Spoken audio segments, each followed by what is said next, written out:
Hey there, Lisa Allman-Baldwin here again. And when I woke up this morning, I had this idea that I wanted to talk to you about leaping into your life. Leaping into your life. Now, it takes great courage to live off the grid. And when I say off the grid, I don't mean out in the forest somewhere with no electricity or indoor plumbing. I mean outside of what society calls normal, right? You have a traditional way you're supposed to do something, like maybe you grow up, you get a job, you get married, you have kids, and live happily ever after, right? But everybody's quote unquote normal is different for everybody else. But what happens is we're often holding on to what society thinks we should do, or we're trying to keep up with the Joneses, or we don't want to disappoint our parents or friends or whatever it is. But you know what? Your life is your life for however many years you're here on this earth. It's always too short. It doesn't, if you live to 105, I still say it's still too short. So do what you want. Live outside of the norm. Leap into your life. We're always trying things, and some things we like and some things we don't like, and some things work out and some things don't work out. But you're never going to know unless you try it. So go ahead and leap into your life. I lived for the first 52 years of my life in fear, and I didn't even know it.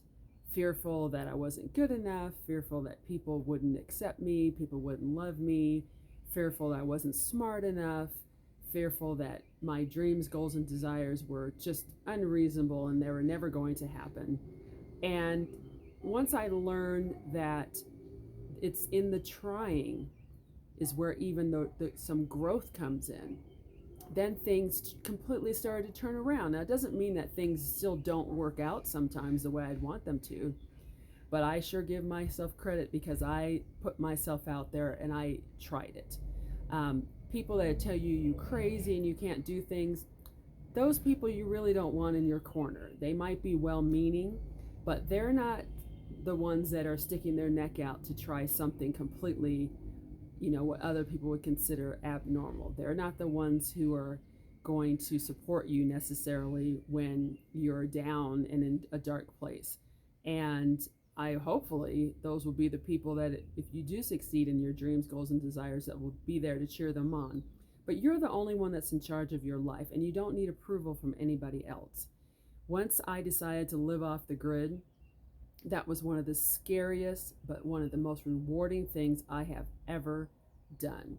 And even on days when I might be a little maybe depressed or upset because something's not going the way I would like it to, whether I'm on that side of, my thinking that day or I'm living in pure joy, I give myself credit for every day taking another step and another step and another step into what I want to do to create the life that I want. So I'm going to ask you, are you ready to leap into your life? Think about that. I'd love to hear what answers you come up with. Have a great day.